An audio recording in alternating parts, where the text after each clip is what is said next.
শুধুই ক্ষমতার জন্য এত আপোষ করলেন আপনারা, চুমু দিয়ে দিলেন। মাফ করে নিয়েছেন কেন গ্রামীণ ব্যাংকের হাজার হাজার কোটি টাকার ট্যাক্স? মাফ করে নিয়েছেন কেন? জনগণের টাকা জনগণ মাফ করেছে। কাউকে ছাড় দেওয়া হবে না, কিচ্ছু দেব না।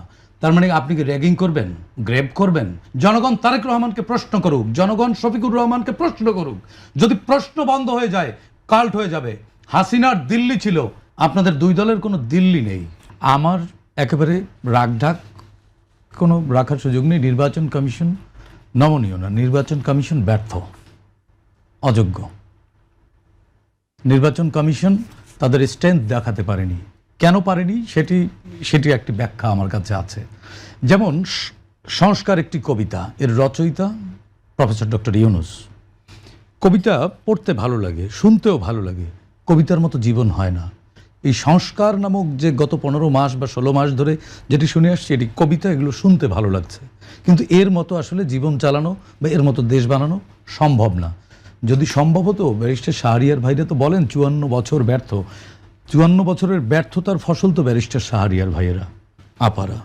54 বছর যদি রাজনীতিকরা ব্যর্থ হয়, তাহলে সেই ব্যর্থতার ফসল আপনারা। আমি বলবো, আমি পার্সোনালি বলছি না। যদি আপনারা বলেন যে 54 বছরের রাজনীতিকরা ব্যর্থ, তাহলে রাজনীতির সেই ব্যর্থতার ফসল আপনারা। আপনারা মিডিয়ার যারা ছিলেন তারা, আপনারা 15 বছরে যারা ছিলেন তারা অংশীদার। আপনি তো আরো সাফারা। শাহরিয়ার ভাই, আপনি তো আরো আপনার সবকে জানি তো, আপনিও কত অত্যাচার সহ্য করতে। শাহরিয়ার ভাই, আমি একটু বলি, আমার তো ব্যক্তিগতভাবে আমি আপনাকে আক্রমণ হচ্ছে যে নির্বাচন কমিশন একটি ইতিহাস গড়তে চেয়েছে প্রফেসর ইউনুসের চোখ থেকে, তাই না? কি ইতিহাস গড়বে? আপনি একটা জিনিস দেখেন, সেফটি ট্যাঙ্ক চেনেন না? সেফটি ট্যাঙ্ক পরিষ্কার করতে হলে কি করতে হবে? এর মধ্যে কিছু ফ্রেশ পানি ঢেলে দিলে হবে? না, ফ্রেশ পানি ঢেলে দিলে হতে হবে? আগে তো খালি করতে হবে। আপনি তো জুলাই গণ অভ্যুত্থানের পরে হ্যাজিমনি মুক্ত বাংলাদেশ বানাননি। আপনি তো শুরুতেই রাজনৈতিক দলের বেহায়ার মতো কিছু রাজনৈতিক নেতাদেরকে দেখেছি, আমরা মাফ করে দিয়েছি, ক্ষমা করে দিয়েছি। আমরা বললে কষ্ট পাই, আমরা ফ্যাসিস্টকে ফ্যাসিস্ট বলবো না, ফ্যাসিস্টকে কি বলবো? আমরা এই বেলাল্লাপনা দেখেছি তো রাজনীতিতে, আমরা এই বেহায়াপনা দেখেছি তো। শুধুই ক্ষমতার জন্য এত আপোষ করলেন আপনারা, চুমু দিয়ে দিলেন, সাপের মুখে চুমু দিলেন। এই কারণে এই হ্যাজিমনি মুক্ত অ্যাডমিনিস্ট্রেশন করা যায়নি। এবং সেই হ্যাজিমনি নিয়ে কি ইতিহাস গড়বেন আমি জানি না। ইতিহাসের দুইটি চ্যাপ্টার, একটি কালো অধ্যায়, একটি সোনালী অধ্যায়। আমরা আলো যেহেতু কমে আসছে, সম্ভাবনা কমে আসছে, সুতরাং আমরা একটু অন্ধকারের দিকে এগোচ্ছি আমার কাছে মনে হয়। আরেকটি জিনিস, শাহরিয়ার ভাইয়ের একটি আলোচনা মানে শুনলাম না, আপার একটি আলোচনা শুনলাম যে কে নোট অফ ডিসেন্ট দিয়েছে আর কে দেয়নি। আরে ভাই, সংস্কার তো একটি কবিতা, এটি সম্ভব না। এটি আপনারাও পারবেন না, কেউ পারবে না। কবিতা লেখা সহজ, কবিতার মতো জীবন হয় না। এই সংস্কারের গল্প দিয়ে কিছু কিছু লোকের ভাগ্য বদল হয়েছে, কিছু কিছু লোক পুনর্বাসিত হয়েছে, কিছু কিছু বহুজাতিক পণ্য এখানে বিক্রি হয়েছে উচ্চ মূল্যে। রাজনীতিবিদদের লুটেরা বলে তারা লুটপাট করেছে, অনেকের এপিএস এর বিরুদ্ধে দুদকে অভিযোগ হয়েছে। আপনি ফতোয়া দিয়েছেন সততার, মাফ করে নিয়েছেন কেন গ্রামীণ ব্যাংকের হাজার হাজার কোটি টাকার ট্যাক্স? মাফ করে নিয়েছেন কেন? জনগণের টাকা জনগণ মাফ করেছে, আপনি মাফ করার কে?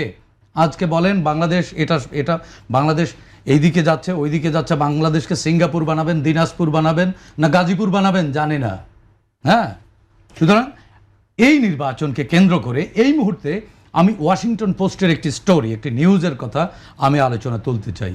একজন মার্কিন ডিপ্লোম্যাট, তিনি একটা বৈঠকে বলেছেন নির্দিষ্ট একটি রাজনৈতিক দলকে উদ্দেশ্য করে তারা ভালো করবে, তাদের সাথে আমাদের সম্পর্ক ঐতিহাসিক। ইতিহাস শুরু হয়েছে তো তাদের সাথে, তাদের সম্পর্কের ইতিহাস শুরু হয়েছে 71 সাল থেকে। 1971 সালে মার্কিন পঞ্চম নৌবহর পাঠিয়েছিল পাকিস্তান, অবিভক্ত পাকিস্তান রক্ষার জন্য। সুতরাং ওই শক্তির সাথে ঐতিহাসিক এই সম্পর্ক আমাদের মধ্যে প্রশ্ন জাগায় যে একজন ডিপ্লোম্যাট তার শিষ্টাচারের মধ্য থেকে এই ধরনের কথা বলতে পারেন কিনা। আবার একই সঙ্গে একজন সংসদ সদস্য তিনি তার নির্বাচনী প্রচারণায় এটি বলতে পারেন কিনা, এটি নির্বাচনী আচরণবিধিতে আছে কিনা, কাউকে ছাড় দেওয়া হবে না, কিচ্ছু দেব না। তার মানে আপনি কি র্যাগিং করবেন, গ্রেপ করবেন? আপনি কি হুমকি দিচ্ছেন? কাকে দিচ্ছেন?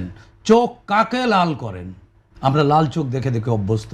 আমাদের কাছে এখন মনে হয় কি ওইসব লাল চোখ হচ্ছে চোখে রোগ হয়েছে, ডাক্তার দেখান। বাংলাদেশ বাংলাদেশটায় শান্তি ফেরান। আপনারা রাজনীতিকরা একজন বলছেন মুসলেকা দিয়ে আমরা পালাইনি। আরে ভাই, আপনি তো গুপ্ত হয়ে গেছেন, আপনি পালাবেন কি? আপনি তো গোপনে চলে গেছেন।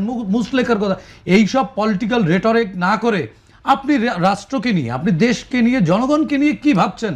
আপনি আপনার স্বপ্ন দেখান। A political leader is a vendor of dream, not a fraud. Political লিডার্সরা কিন্তু ফ্রড না। এখন যে কথাগুলো হচ্ছে রেটরিকের নামে, এটা ফ্রডপনা হচ্ছে, এটা বাটপারি হচ্ছে। আমি একজন নাগরিক হিসেবে আমি মনে করি আপনি ভোটের মাঠে জনগণের মন জয় করার চেষ্টা করেন, হুমকি দেন কেন? পেছন দেখান কেন? পেছনে কার কি আছে এটা তো আমরা জানি ভাই। সামনে নির্বাচন, ইন্ডিয়া যখন, দিল্লি যখন বলছে যে আমরা এখানে অমুককে ভালো দেখতে চাই, তমুককে ভালো দেখতে চাই, আজকে শৃঙ্খলা একটি কথা বলেছে যে অনিয়ম না হলে জামাত ক্ষমতায় আসবে না। আরে ভাই, জামাত তো জনগণ ভোট দিয়ে ক্ষমতায় আনবে। যদি জামাত ভালো কিছু করে, জামাতকে জনগণ ভোট দেবে। হুইজ শৃঙ্খলা? আপনাকে কে ডেকেছে এখানে? এটাও আমার কাছে মনে হয় এটাও এক ধরনের মানে ফাঁদ। এটা ওই বিএনপিকে এক ধরনের স্টিগমার মধ্যে ফেলে দেয়া। আবার বিএনপির কিছু নেতারা, আপারা কিছু নেতারা এমনভাবে কথা বলছেন যে উজু করতে হবে, নামাজ পড়তে হবে, অমুকের নাম। ভাই, কাল্ট বানাচ্ছেন কেন? কাল্ট বানাচ্ছেন কেন? তারেক রহমানকে প্রশ্ন করার সুযোগ দিন জনগণকে। জনগণ তারেক রহমানকে প্রশ্ন করুক, জনগণ শফিকুর রহমানকে প্রশ্ন করুক। যদি প্রশ্ন বন্ধ হয়ে যায়, কাল্ট হয়ে যাবে। হাসিনার দিল্লি ছিল, আপনাদের দুই দলের কোনো দিল্লি নেই।